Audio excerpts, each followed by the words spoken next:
안녕하세요. 햇살입니다. 여러분 계신 곳이 평안하고 안전합니다.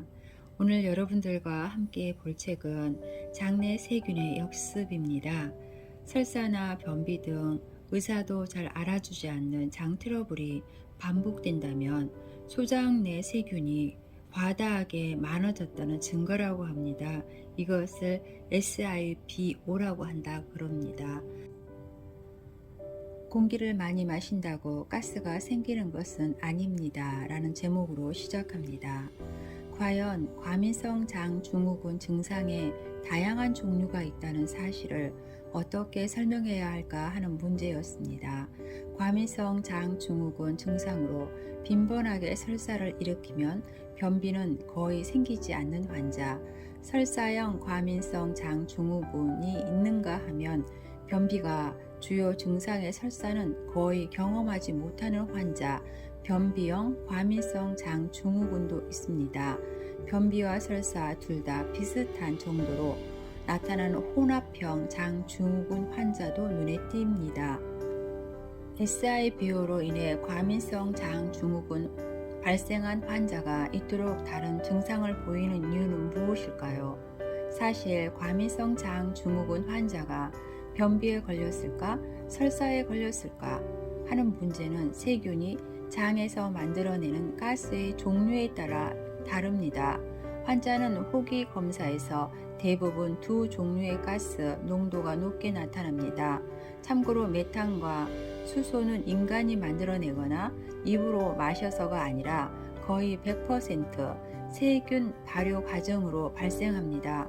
자주 배가 부풀거나 가스가 나온다고 호소하는 환자에게 의해 의사가 그의 환자가 다른 사람에 비해 공기를 더 많이 들여 마시는 습관, 공기 연화증이 있어서라고 말합니다.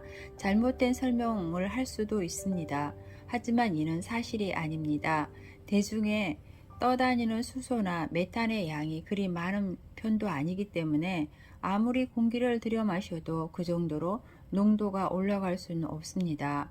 무색무취의 수소와 메탄은 거의 100% 장내 세균의 발효를 통해 만들어집니다. 발효라 하면 몸에 좋은 거 아닌가 하고 생각하는 사람도 물론 있을 것입니다. 하지만 대장에서 일어나는 적당한 발효는 유익하지만 소장에서 일어나는 과도한 발효는 소장에 큰 부담을 줍니다. 게다가 대장은 직경 5에서 8mm나 되지만 소장은 훨씬 가늘어서 3에서 4mm 정도밖에 안 됩니다. 이 말은 소장은 원래 가스가 생성되는 장소가 아니라는 얘기입니다. 소장은 웬만해서는 물로 차 있고 가스는 거의 발견되지 않습니다. 하지만 가스가 생기면 가느다란 소장이 빵빵해질 수밖에 없습니다. 한편 1000명 가까이 과민성 장 증후군 환자를 호기 검사한 결과 재미있는 사실을 발견했습니다. 호기 검사에서는 멘탄 농도만 높았던 거의 모든 환자는 변비형이었고, 참고로 미국에서도 메탄가스로 인해 변비를 호소하는 여성 환자가 늘고 있다고 합니다. 아시아에서는 아직까지 메탄가스를 만드는 메탄 세균을 보유한 사람이 적다고 알려져 있지만 이번 검사 결과는 꼭 그렇지도 않습니다. 아시아 여성 중에도 메탄 세균을 지닌 경우가 상당수 관찰된 것입니다. 이는 아시아인의 장내 세균의 변화가 있다는 사실을 말해주는 한 예입니다. 동물 실험에서도 비슷한 결과가 나왔습니다. 소장에 메탄을 주입해 결과를 살펴봤는데 동물 장관 이동 속도가 70% 정도 더뎌졌습니다. 이로써 메탄이 소화관의 장 운동 기능을 떨어뜨린다는 사실을 확인할 수 있었습니다. 사람의 경우 메탄가스가 많은 사람은 행복 호르몬인 세라토닉 수준이 낮다는 보고도 있습니다. 세라토닉은 장을 움직이는 호르몬인데 이 호르몬 분비가 낮으면 변비가 생깁니다. 장내 세균이 만들어내는 메탄가스가 과민성 장 증후군 환자의 변비를 유발하는 주된 원인이라는 결론을 내릴 수 있습니다. 정리하면 수소가스가 발생하기 쉬운 환자는 설사를 많이 하고 메탄가스가 발생하기 쉬운 환자는 변비가 주로 생긴다는 이야기입니다. 소장 내 세균이 과도하게 발생하는 현상은 동일해도 그 세균이 발생하는 가스가 결국 과민성 장 증후군의 증상을 결정짓는다는 것입니다. 건강 수명과 직결되는 소장 내 가스의 유무. 최신 연구에 따르면 무산소 환경에서 메탄을 생산하는 세균만 없애면 과민성 장 증후군 환자의 변비가 해소된다고 합니다. 하지만 항생물질은 신중하게 사용해야 합니다. 게다가 세균의 과도한 증식이 정말로 사라졌는지 확인하기 위해서는 항생물질 투여 후 다시 후기 검사가 이루어져야 합니다. 단 교차 연구에 메탄을 발생하는 세균이 모두 근절됐는지 확인하지 않는 이상 변비 완치를 말하기는 매우 어렵습니다. 메탄이 변비를 일으키는 기전은 매우 흥미롭습니다. 그중 메탄가스가 장의 움직임을 매우 활발하게 한다는 점을 주목할 만합니다. 과민성 장 증후군 환자를 대상으로 호기 검사를 했을 때 메탄 농도가 높은 환자는 수소 농도가 높은 환자에 비해 소장의 움직임이 약 2배 정도 활발했습니다. 하지만 소장의 움직임은 배변이 오히려 역효과를 일으킵니다. 변을 정상적으로 배설하는 방향의 움직임, 즉 소장 내에서 대장으로 움직이는 것이 아니라 반대 방향으로 활동해 배설 과정에 문제가 생겨 변비가 되는 것입니다.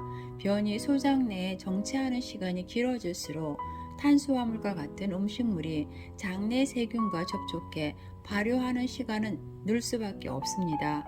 장내 세균은 주로 탄수화물을 원료로 가스를 생성하기 때문에 결국 가스가 필요 이상으로 많아져 환자의 복부 팽창으로 고통받게 됩니다. 장내 세균으로 발생하는 가스는 복부 팽창뿐만 아니라 숙주인 인간의 대사에도 영향을 미칩니다. 메탄가스가 많은 환자에게는 변비가 주로 나타납니다. 메타보 체형의 당뇨증 증세가 심한 경우가 많고 협심증이나 심근경색이 발견된다는 보고도 있습니다. 특히 만성 변비인 사람은 수명이 짧은 편인데 발병 15년 후의 생존을 약 4분의 3에 지나지 않을 뿐 아니라 파킨슨이나 치매 발병률도 매우 높다고 합니다. 하지만 변비를 제대로 치료하면 10년 후 사망률이 약 12%로 감소한다는 것이 다양한 비교 연구에 드러났습니다. 장에서 발생하는 가스는 수명에 영향을 미칩니다. 장내 가스를 다스리는 게 예방의학의 핵심이라고도 말할 수 있습니다. 소장 내에서 수소가 발생하는 과민성 장 증후군 환자에게는 설사 증상이 생깁니다. 이 환자는 대개 마른 체형입니다. 수소가스는 거의 모든 세균이 만들어내지만 메탄가스와 달리 소장 운동 같은 생리 기능이 영향을 주지는 않습니다. 오히려 설사 증상의 중증도는 소장 내에서 수소 발생하는 세균 수와 더 관계가 깊다고 합니다. 수소가스 생산량이 많을수록 설사 증상이 심합니다. 메탄가스가 많으면 대사 증후군을 앓기 쉬운 것과 마찬가지로 수소가스 발생이 많은 신부전 환자는 사망률이 높다는 사실이 최근 보고됩니다. 섬유 근육통과 비슷한 증상이 있는 과민성 장 증후군 환자를 검사한 결과 수소 농도가 매우 높다고 밝혀졌습니다. 수소가 섬유 근육통을 일으키는 직접적인 원인이 아니지만 수소 농도가 높을수록 세균수가 많아져서 환자의 증상이 심해지기 쉽다는 보고입니다. 위장이 상당히 나쁘신 분들이 이러한 여러 가지 증상을 일으킵니다. 이런 분들에게 조금이나마 도움이 될 수 있다면 무와 새우젓, 된장을 약간 넣어서 완전히 익혀서 식사하실 때마다 드신다 그러면 위와 장을 고치는 데 상당한 도움이 될 거라고 봅니다. 감사합니다. 여러분 계신 곳이 평안하고 안전합니다.